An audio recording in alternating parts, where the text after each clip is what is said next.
first anniversary of his second innings, but it turned out to be a damn squib. The Prime Minister came all padded up and stonewalled questions with stern monosyllables and one-liners. He stuck to his script and ducked every bouncer. It was quintessential Manmohan style. The PM gave away precious little. Karthik Sharma brings you the day story.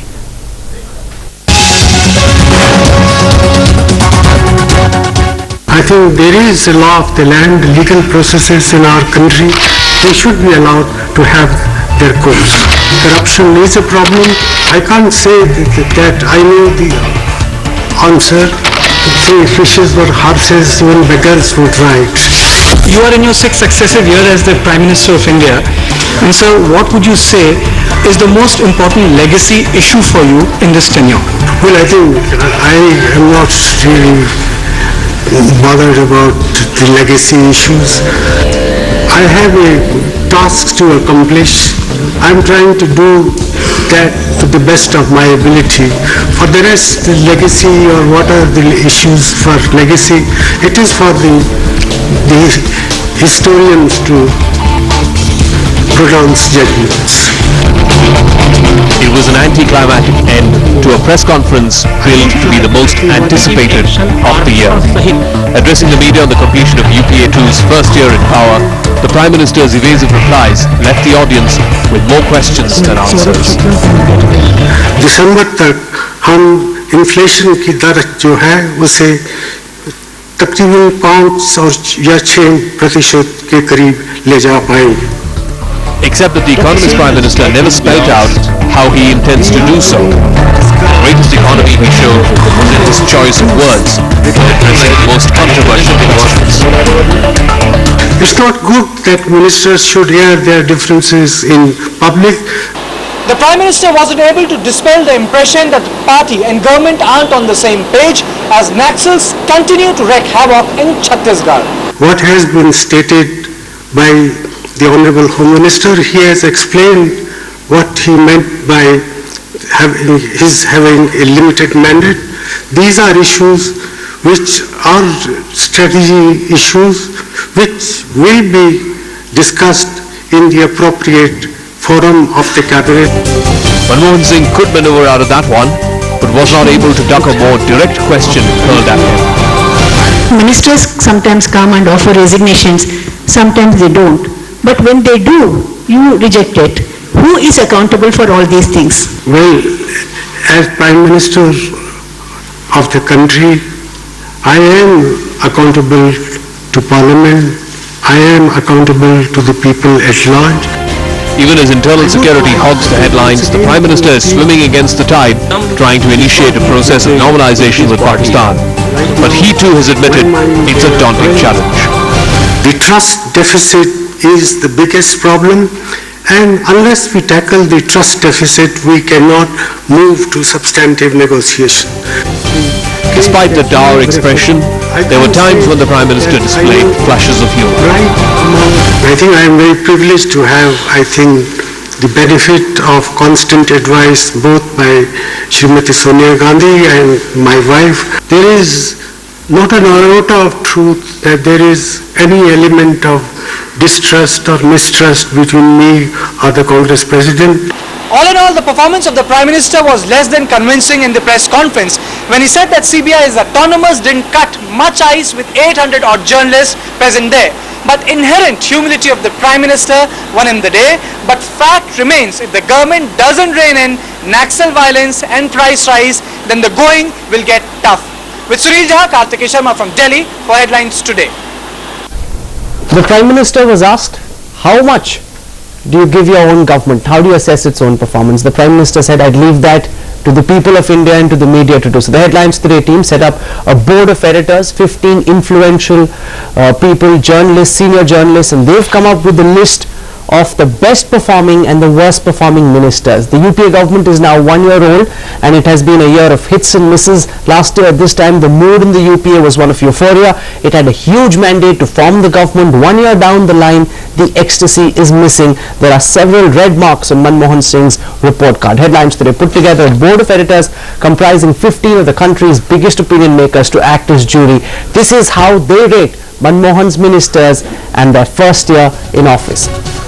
Our jury believes that Pranab Mukherjee is the trump card in Manmohan Singh's cabinet.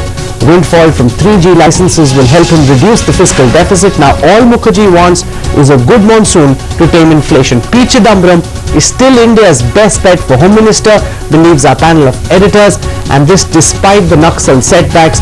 HRD Minister Kapil Sibal scores high for his vision and his revolutionary reforms in education. Leading the ranking of Manmohan's duds is Minister in absentia Aragiri. Agriculture Minister Sharad Pawar and Telecom Minister A. Raja are tied at the second spot. And third place in this dubious honour list goes to External Affairs Minister S.M. Krishna and Praful Patel, both with 11%. Alright, it's now time for me to begin this discussion. We'll keep taking you through the results of the headlines today. Board of Editors, their jury responses on Manmohan Singh's government. But let me go across first to Arun Jaitley, leader of the opposition in the Rajya Sabha, and Brinda Karat, leader of the CPM, are with me, as also Abhishek Singhvi, national spokesperson of the Congress. Mr. Jaitley, to you first. We just played out the list that our editors believe are the best and worst performing ministers of this UPA government. Your sense of who you believe has done the best and the worst for the UPA? I have consistently maintained that the biggest achievement of the UPA 2 in its first 1 year has been that it has used all tactics in terms of political management, whether they are ethically acceptable or not, in order to continue in office. They've misused the CBI in order to manage support from the Bahujan Samaj Party. They've used the CBI in order to soften and organize a walkout of the Samajwadi Party. Taped telephone conversations to create scare amongst the more vulnerable sections of the opposition. And the fact, by using these tactics of political management, however improper they are, they've continued in office for a year. I think I can't see any other achievement except for this. Okay, the Prime Minister is saying we've tried to live up to the promises we've made to the Aam Aadmi. You hit out first at a rally and then at a press conference against the Congress. Do you not believe that it's been able to live up to its poll plank of being a pro-Aam Aadmi government? It's a disastrous government. Disastrous because the Prime Minister's own USP was that he has a background as an economist. I've already said that his reputation as an economist has taken a beating in this 1 year. The government has run out of ideas how to deal with the inflationary situation. Management of food prices is an area of utter failure of this government. There is a civil war within the Congress party and the UPA how to deal with the Maoist situation. There is a divergence of view. So the opposition then listing out the failures of the government. I want to put the same question to Brinda Karat, senior leader of the CPM, who now joins us. Ms. Karat, your sense, the principal opposition parties are the main failures of the UPA government. How do you assess the first year of the Manmohan Singh? The biggest failure is obviously the complete inability of the government to control the relentless increase in food inflation and price rise of essential commodities. Today, moong dal in the market is being sold for almost 100 rupees a kg. So this relentless price increase has definitely been a very, very negative impact on the budget of the Aam Aadmi and affected people across the country. Okay. Mr. Jaitley, who according to you has been the most effective and ineffective minister in this government?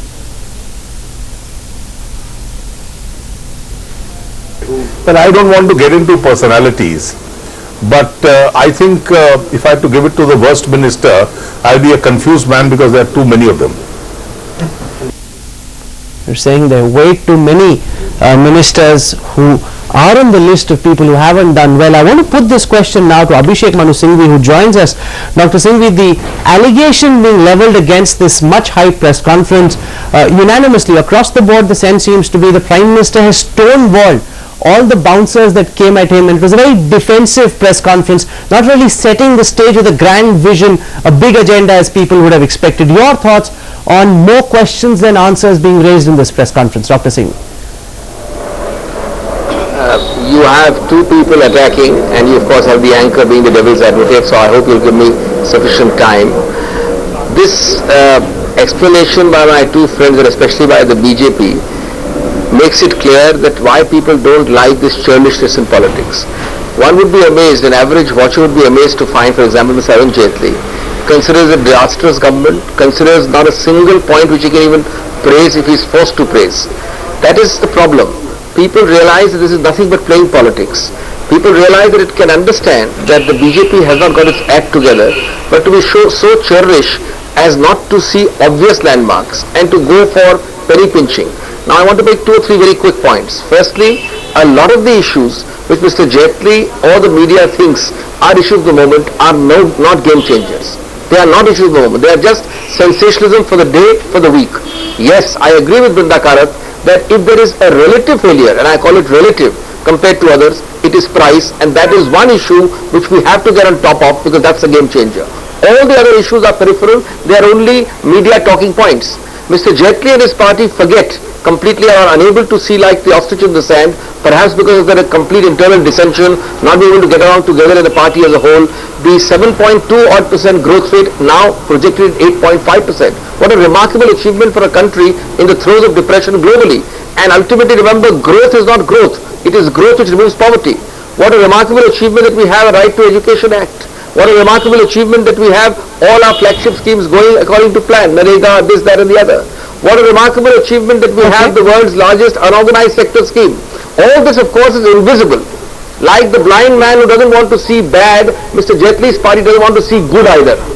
And that's the problem, because people realize that he's only talking politics.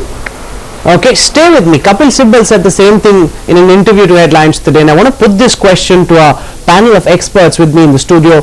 Mail Today's editor Bharat Bhushan's with us, Headlines Today's political editor Javed Ansari, and Paranjoy Guha with us.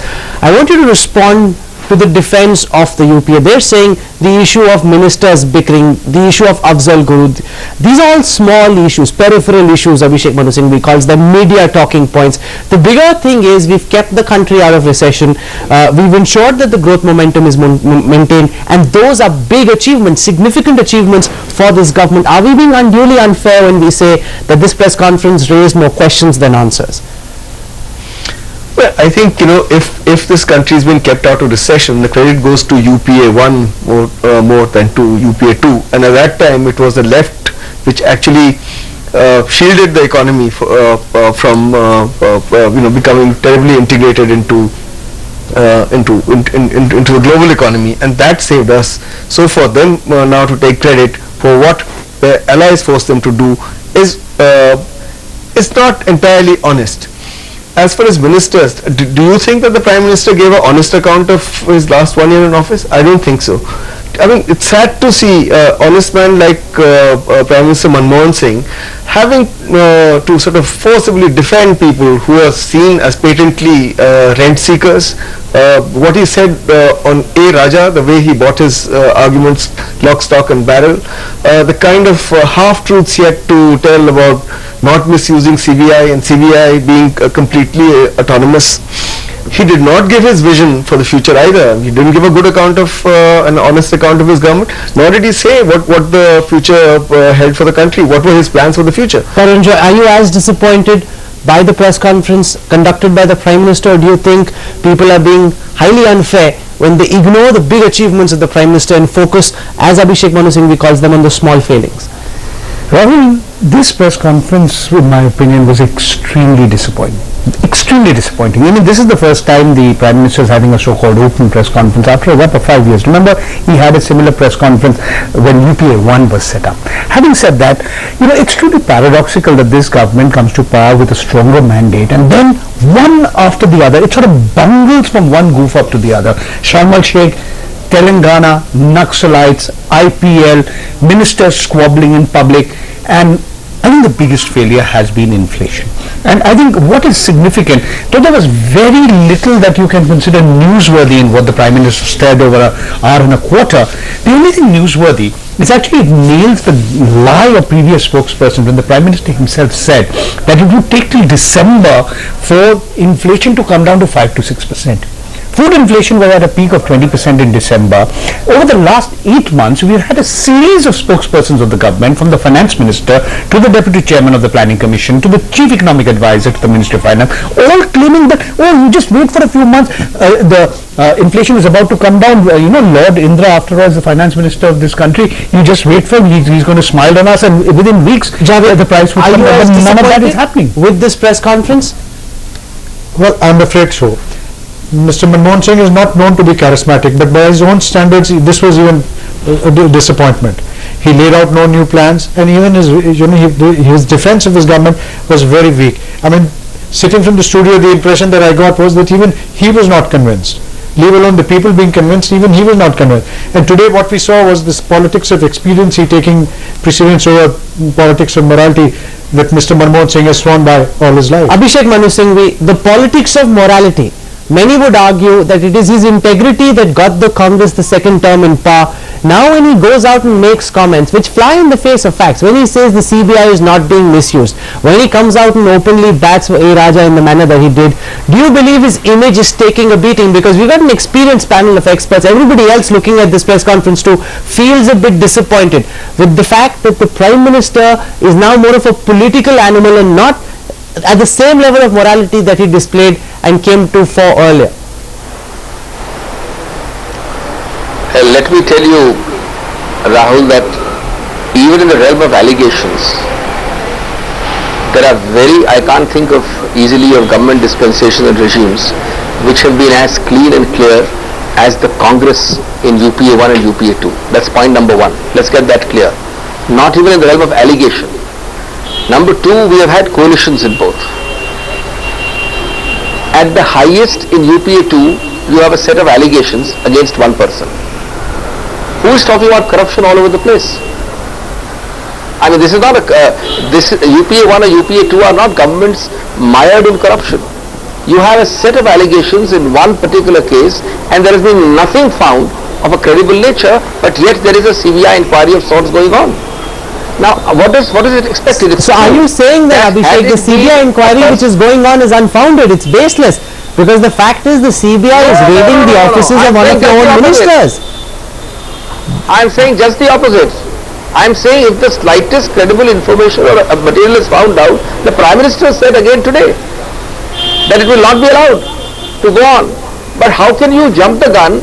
And merely because the opposition wants it, do you think we will remove or appoint ministers according to what? Well, the fact of the matter is, even in the case of Shashi Tharoor, Nirmala Sitharaman is also with us, even in the case of Shashi Tharoor, the fact is, there was no evidence. There was a question of impropriety. The government asked him to go against A. Raja. The allegations are far more serious, Abhishek. And when the Prime Minister comes out and openly bats for a tainted minister, when he comes out and says the CBI is not being misused, is his image not taking a beating? Well, that's the point I made. I said, very carefully chosen words, I said, as far as the Congress is concerned in UPA 1 and UPA 2, you cannot have expected a higher standard of probity. We have acted at a very, very high standard in both governments, and Mr. Shashi Tharoor is not the only example. Okay. But equally, of course, our party doesn't exercise the same jurisdictional discipline over other parties. Okay, you're essentially, once again, Abhishek, what you're bringing out, it has to be credible in terms of allegations of criminal law. It's very interesting. Jurisdictional capabilities over other parties. Nirmala Sitharaman, therein bringing out the inability of the Prime Minister and the Congress government to act against people who are tainted. Abhishek Manu Singhvi admitting that we don't have the same sort of jurisdiction on other allies. Nirmala. It is all very well to talk about your allies doing such things, but the Prime Minister heads the cabinet in which this minister is still a minister sitting, and he had earlier written to him saying you can't be doing first come first serve basis TRAI regulations have been, the suggested regulations have also been violated. In that, the suggestion given by TRAI that 2001 prices are unrealistic and it cannot be held right. It has to be through market mechanisms, that price has to be fixed for 2G. There are enough evidences, and even the fact that the Prime Minister withdrew the 3G from him and gave it to a different independent group to conduct it, indirectly suggested that he didn't hold him with that much of a trust. So with all these indications, we hoped till before the press conference of today that the Prime Minister would come clean on this issue, and if he could, Singhvi taking cover under the fact that Congress minister has been removed, Congress is clean, but when it comes to a alliance partner, we are ineffective. Maybe as a party they can sell it, but as a Prime Minister who is heading the cabinet, he cannot justify the decision to have a minister so corrupt. Very clearly evidence is going against him, and not speaking on the side of truth, but almost taking the side of the accused is what the Prime Minister has done today. Absolutely. Let me put that same question. Unacceptable. Abhishek wants to respond to it, but let me put that same question to Brinda Karat. Ms. Karat, the Prime Minister once again defended Raja. Has the image of the Prime Minister taken a huge beating because he didn't come out and say that A Raja is tainted, and till the time the stain comes off, he must go? That wasn't his response. He said, yes, he's tainted, the CBI, the CVC are investigating. Till the time the results come out, let me just keep him. See, the Prime Minister's image as an honest politician is based on his own record. However, what is taking a beating is the alacrity with which the ruling Congress party can can shut its eyes to the corruption around in the cabinet also. And I think that is what is taking a beating. Okay, you're saying the Prime Minister is shutting his eyes to corruption around him. Abhishek Singhvi, respond to that charge. The whole image of the Prime Minister is based on him being an honest person. Now when he shuts his eyes, as Brinda Karat says, to the corruption, that's not something the people of India will buy. Abhishek. All I can say is that you all had taken leave of the facts and you are assuming what is required to be proved. You are repeating the word corruption. The Prime Minister has said 3 sentences crystal clear today. Number 1, that there was a policy in operation, and at the moment there is nothing found which shows that Mr. Raja acted contrary to that policy. Now you can have 2 views whether that policy was right or wrong, but that there was that policy in 2G, namely first come first serve. But Abhishek, it's not only about the TRAI policy. The fact also is there are tapes between a corporate lobbyist and A. Raja that have been aired by this channel. And I want you to respond to that question. Serious questions about the role of lobbyists and the questions relating to ministerial propriety. A. Raja in conversation with Neera Radian. We've just received, just today, Abhishek, a report from the Truth Labs, which is a forensic science laboratory. It says the voice in those samples is indeed that of Kanni Modi and A. Raja. It's not something which can be disputed even forensically. Abhishek. Now look at how unfair you are being, Rahul. This is grossly unfair. You don't allow me to answer the first question. While I am answering the first question, you have no answer to those facts. You jump the gun and go to a completely unrelated point. Was Neera Radia talking about 2G auctioning? Was that, let's take your conversation, assume it to be true. Was it showing that there was a corruption in 2G, which was the previous question you asked me? At least be fair, you've got 3 people speaking against me. Before I finish an answer, you start interrupting me.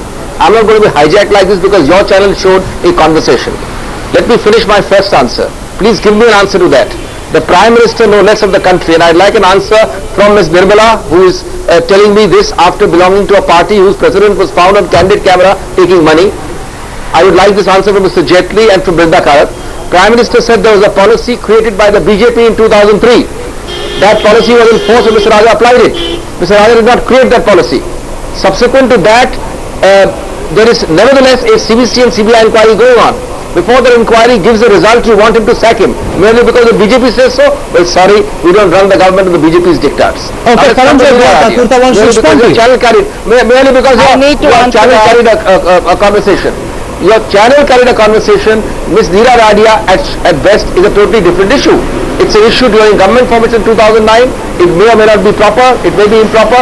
It has nothing to do with the 2G auction. So why are you jumping points and confusing the public? Mr. Singhvi, you are also... He has said clearly. Mr. Singhvi, you are also switching tracks. We are talking about Mr. Raja and you suddenly bring in Mr. Bangaru Lakshman into the case. The point is, there are 2 or 3 points. I need to come in there, You please. see, what is clear is that Mr. Raja cherry-picked certain recommendations of the TRAI. He didn't accept all their recommendations. If a policy which was wrong earlier, you compound that mistake again, to 2 wrongs make a right. Secondly, the fact that he brought forward the cut-off date for receiving applications for licenses has been shot down by a court of law. We have gone beyond the stage of impropriety. We are now really talking about illegality.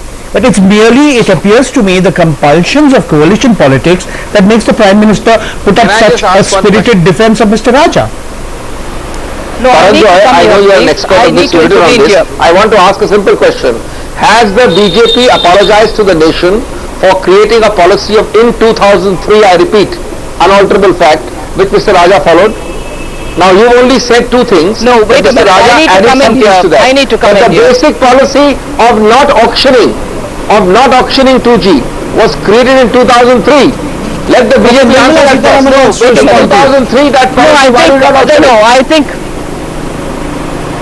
I think Mr. Singhvi has raised a lot of points for which we need to answer. The price arrived at in 2001 was as a result of auction. Let him please go and check the records, he'll know about it. That's one thing. And second, the TRAI had very clearly said that to have the same price being utilized for the 2G is unrealistic, and they very clearly said get going with the market mechanism.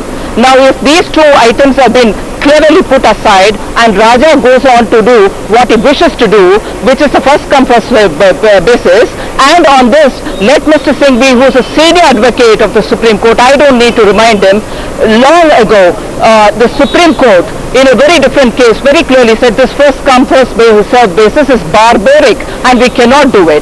You see them saying all this has been forgotten, and why does he want to go back to BJP? They very clearly be saying the price arrived at in 2001 was as a result of an auction and was not a fixed price as per anybody else's norm. I repeat, having had all this very clearly given, with the Prime Minister writing, let me finish, with the Prime Minister writing to Raja saying you please go ahead with following the rules, and there was no need for him to have written it, and having done that and having also now removed the 3G from his hand, it's very clear that the 2G went wrong, and I think Mr. Singhvi should be graceful enough to accept something is wrong with the alliance partner and do what to remove it, rather than go about justifying a minister on whom every day new evidences are coming through.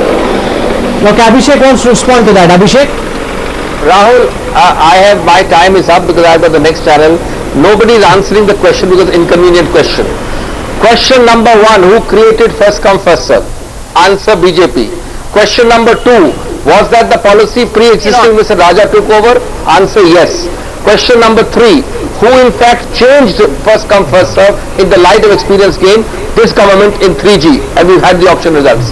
Yes, Mr. Raja may or may not have done some illegality or impropriety by adding on some conditions to the first come first serve. That's a matter to be still awaited for the CBC and CBI. The Prime Minister no less has said we'll act on that. But what is the problem today in treating him already guilty, pronouncing him guilty and removing him and talking as if the entire government is mired in corruption? This is the cleanest government which the UPA 1 and UPA 2 has given to the nation for a long time. A scandal. Mr. Singhvi, yes. Mr. Shashi Tharoor had to resign for allegations which were far less serious. You haven't responded.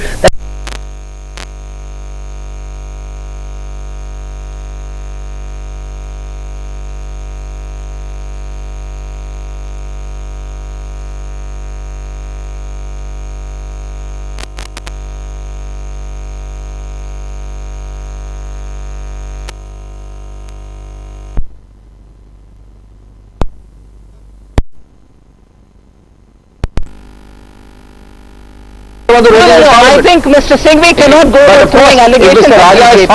But I've raised the points on which I wanted to answer too. Okay, Bharat has a question for you. Abhishek, Bharat. Why did Mr. Raja feel compelled to follow the BJP policy? After all, you were a new government with a new mandate and you could have brought in new practices. The Law Ministry and TRAI in fact advised Mr. Raja that go for an open auction, don't go for a first come first served basis for sale. And the Prime Minister himself has admitted that the 2G auction got only 10,000 crores and the 3G got 69,000 crores. The two players whom Raja chose to give these contracts to sold those licenses without even laying a brick at 10 times the price. You tell me, prima facie, does it or does it not look that market price was not got and the government got cheated? I told you I had to go to another program and let me answer your question. It's an important question. You are talking criminal law, corruption. A very different standard of proof applies to an error of judgment. Let me assume at the highest that a pre-existing policy ought to have been changed by Raja and did not change it, continued it. That's a very different thing from saying that he deliberately indulged in corruption. That's the point I'm making. Even then, whether he indulged in corruption or not is under investigation, and the Prime Minister has promised you that on the least credible evidence coming we will take action. But today what you are saying itself proves my point. At worst, there was an error of judgment. You are saying, why did he feel compelled to follow a policy? Well, a policy may be followed. It is possible different persons not follow a policy. But that's not criminal law. That's not corruption. A corruption is a very different cup of tea. That is 60,000 crores of rupees lost to the government. And is that a small thing to ignore? The right thing. Why didn't the Prime Minister let him follow the same policy for 3G on first come first served basis? 3G? No, you can't. You can't validate, find or judge corruption ex post facto. Of course, a better policy is auction. But that doesn't mean Raja was an honest minister. You should let him continue with 3G auction in the same way that the BJP had recommended and the policy that he had followed. Why change it? Why change it to 3G? Said the PMO intervened. No, exactly. The Prime Minister had to intervene. Therefore, Prime Minister also thought that there was something wrong with 2G auction. You are making a mistake between ordinary commentary and criminal law. The fact that you change a policy, and definitely an auction is a better policy, but you cannot retrospectively judge the results of this auction to blame criminality. The fact that he followed a policy then and follows a better policy now, which gets him more money, judge these things retrospectively. Don't order an inquiry. Exactly. I mean, why did the CBI have to raise the office of the minister even as he was attending cabinet meetings? It's never happened before. I think it's too much of a defense for a minister who's under suspicion. He should be kept aside and let the institutions inquire into what he's done rather than keep him there and go about defending the indefensible. I think the Congress should rise above these kind of scoring points and then leave it for the institution to establish. Singhvi may be very right. We are not judging him here. But if there is an element of suspicion, where do you want an element of suspicion which has led to about 60,000 crores of rupees lost for the exchequer? Okay, information and broadcast minister Ambika Soni joins us now. Ms. Soni, we're debating whether the allies have let the Congress down. Your sense on this? Abhishek Manu Singhvi insisting that the Congress ministers are very clean, like the Prime Minister in a sense expressing helplessness, saying we don't have jurisdiction over our allies. Do you believe, madam, that the allies have let the Congress party down in the first year of the Manmohan Singh government? I don't think it is a question of such black and white colors. We are running a coalition government. A coalition means naturally a little bit of give and take, a little bit of adjustment, not give and take on essentials, not compromise with basic value system of the UPA government, but sometimes the ups and downs are more visible in a coalition government than in a one-party government as you got used to seeing of the Congress party of old times. Okay, you're saying if it were the Congress party of all times when the government indicating might be run differently. I want to put that same question to Sachin Pilot, Minister of State in the Telecommunications Ministry. Do you believe, and you've seen this at close quarters, but do you believe, Sachin, that the allies are really letting the Congress down and this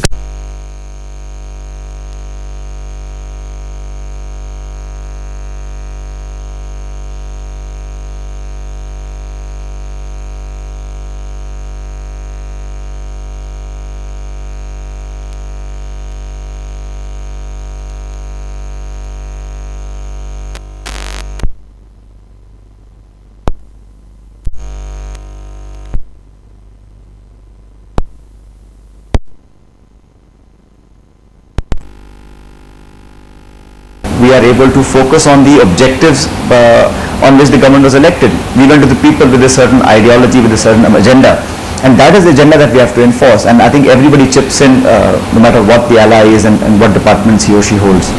Okay, I want to shift attention now to the issue of Naxalism, which was spoken about in this press conference. I want to put this question to Sachin once again. Sachin, this whole bickering that we're seeing inside the government, where Digvijay Singh seems to have one line, we're seeing Chidambaram have a completely different line.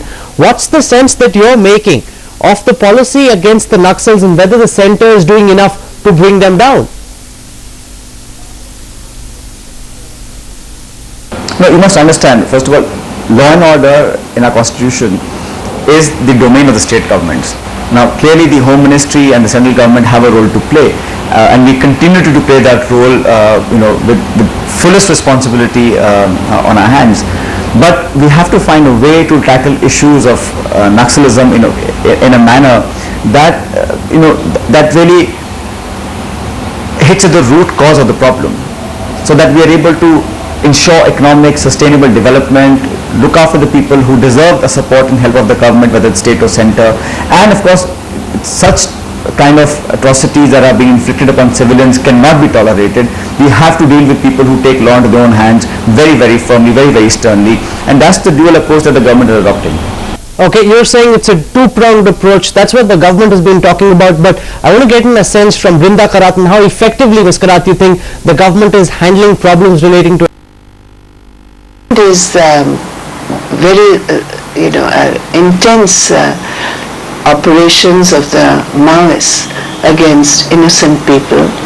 And the third is, within our own country, Hindutva forces who are now known to have been involved in many bomb blasts killing innocent people.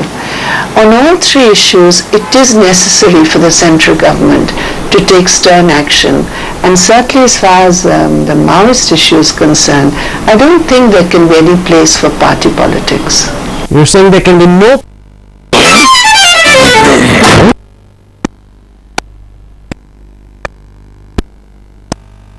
What is all this about? We can understand these compulsions about coalition politics, but there is a charge which the first time in the in his tenure, in the last 6 years, the Prime Minister has come under a shroud of suspicion. Okay, now even if you want to say no, he has not come clear his stand on Raja, the charges against Raja, the specifications which were produced, the charges against Raja, the Prime Minister has completely which was most unexpected. Mr. Kamal Nath, everybody is making the point this was unexpected. Yes, Mr. Raja. Mr. Raja, yes. Then I'll come to the analyst. I am CPI Raja. Yeah, Mr. Raja, you are CPI Raja. You are D Raja, not A Raja. I am not asking you, otherwise I would have asked you, I would have congratulated you for the support of the Prime Minister. No, the Prime Minister should have come more forthrightly on this issue, because the telecom minister has claimed inside Parliament and outside Parliament that every decision was taken in consultation with Prime Minister, with the knowledge of Prime Minister.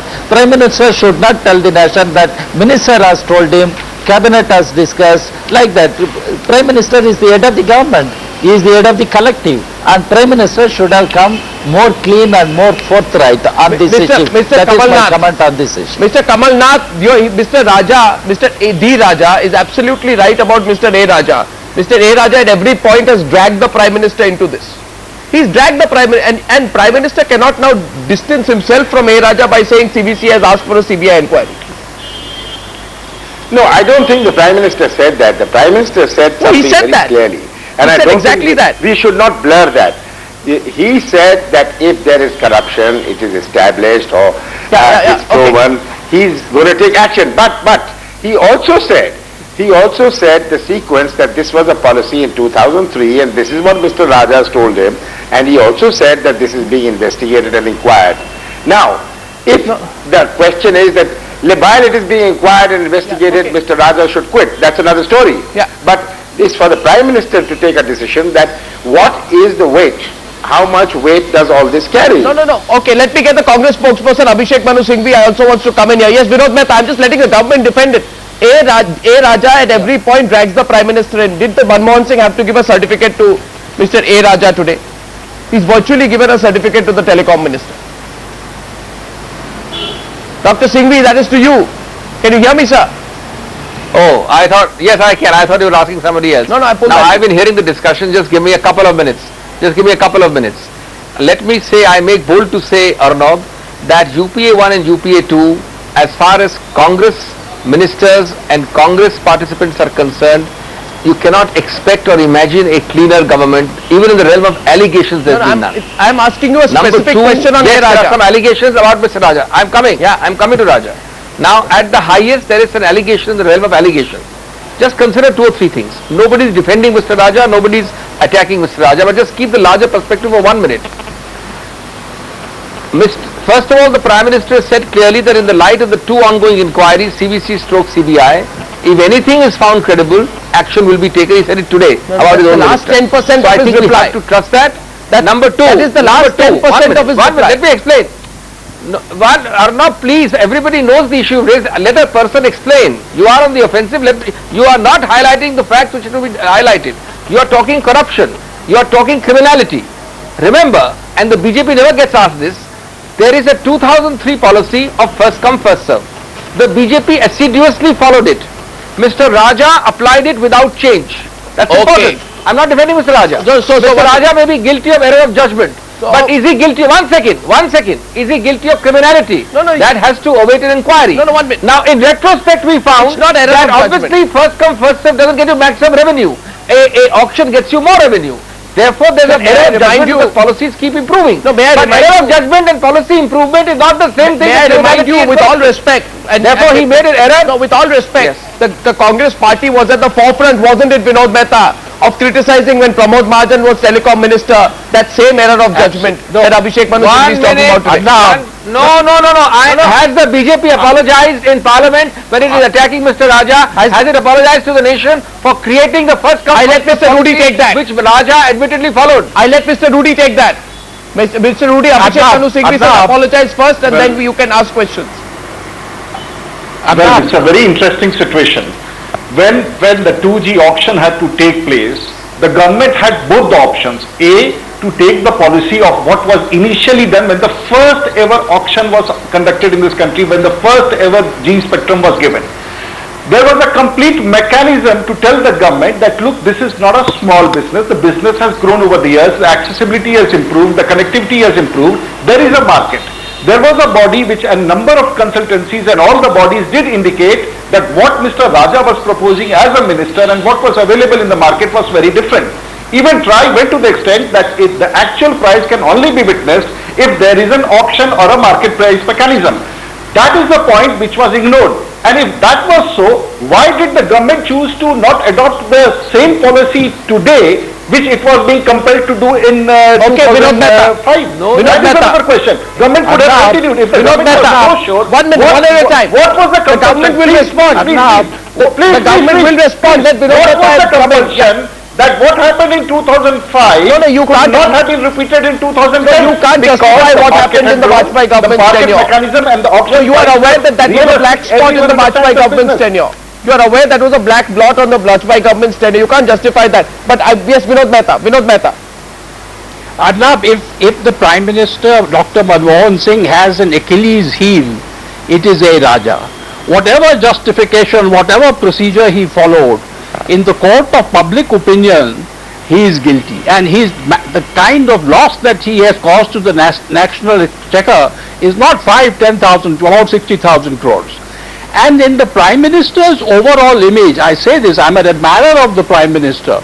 Mr. Raja, A. Raja, not D. Raja, Mr. A. Raja has damaged the Prime Minister's image for probity, has damaged Prime Minister's reputation, and all I can say is that these are the compulsions of coalition politics, and I'm sure Shashi Tharoor must be wishing that he was a member of the DMK. That's well said. Navika, let me put it to you this way.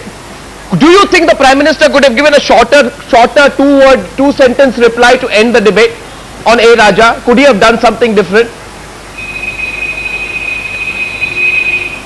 Well, Arnab, many of us seem to have forgotten that in May this time last year, when we were discussing the cabinet formation, it was on this question of T.R. Balu and A. Raja's inclusion in the cabinet that the entire cabinet formation had been stalled for a few days, and there was a lot of suspense. I know the ministers and the Congress party are not going to admit it, but all of us who were covering the beat would know that that was really the point on which the Prime Minister has really stuck, that he did not want A. Raja, but coalition politics forced him down his right. But on the other hand, let the BJP not walk away with the credit of telecom policy. In 1995, the first auctions for cellular licenses took place. The Sukhram episode, everybody remembers in this country. Despite that, we had Pramod Mahajan, and not only Pramod Mahajan, Arun Shori after that, going in for the revenue share model, where the government's revenues really came down to a pittance.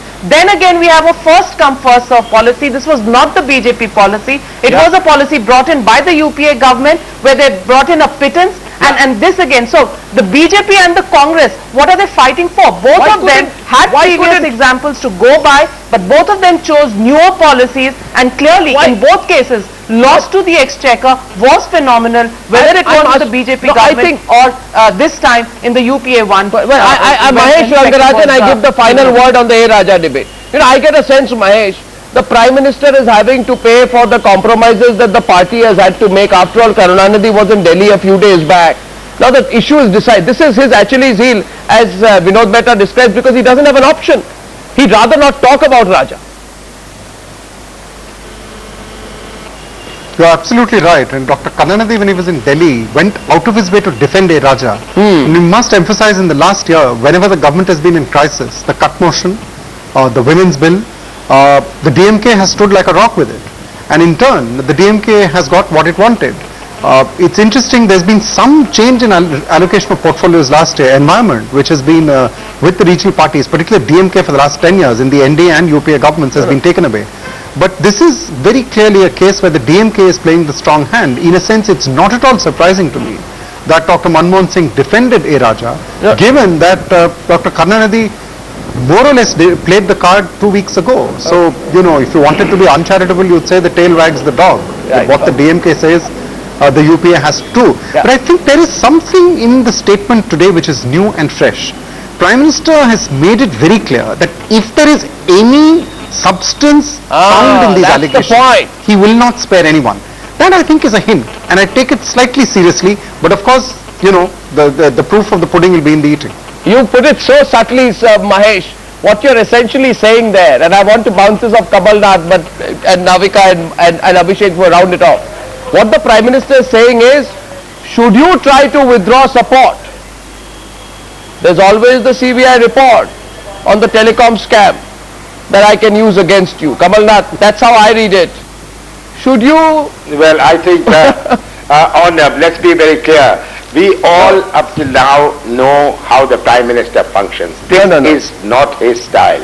And if you're going to accuse Dr. Manmohan Singh of holding on to a coalition and accepting and tolerating any kind of corruption from an ally, I think you're absolutely wrong. The Prime Minister has demonstrated throughout his career that this is something which he will not accept. Number two, it's not a style to tell somebody, well, I'll put so-and-so after you if you're not going to support me. So I really think this is being very, very unfair to the Prime Minister. Okay. Well, Navika, quick last word from you as far as the Raja controversy is concerned. Is this lock sealed, shut, the door on A. Raja, or do you think it's going to open again soon? No, there is going to be no investigative answer to this. There is only a political answer to this one, or no. And when in the first year with 206 members of parliament in Lok Sabha, the government has to go in for support from various smaller parties in the cut motion or the women's bill, which is a matter of honor, may not bring down the government, then clearly these issues won't be decided by the CBI. That's something probably even the person Aam Aadmi on the street will tell you, because that's not the confidence that has been generated by any political party which has been at the helm of affairs, be it the BJP or be it the Congress. Before I go into the break, and I must thank our guests at this point, but before I go into the break, at a very critical point in this news conference, the Prime Minister was asked, are you, I think Manini Chatterjee of the Telegraph asked him, are you missing out the solid structured support from the left? And we're talking so much about Mr. A. Raja and Mamata Banerjee. I asked Sitaram Yechuri earlier what he thought of the Prime Minister's reply when he said about left support, that if wishes were horses, beggars would ride. Was he in a way saying, yes, I miss the left front? This is what Sitaram Yechuri said. Well, but the point is that he knows as much as we know and everybody else knows that left's point of dispute with the UPA is on issues, on policies and not on the basis of any individuals. It's never been, that has never been our position. On issues of economic policy, on issues of foreign policy, there are very serious differences. And in fact, if you recollect, the rupture with the UPA came on the issue of foreign policy, Indo-US relations and the nuclear deal. And that is something that they went ahead bypassing or violating the common minimum program, which was the basis of our support. So if today beggars can ride, I mean that can only happen if these policies which they have put into place and they are following, which we think are not in the interest of the country and the people, if there is any shift of these policies.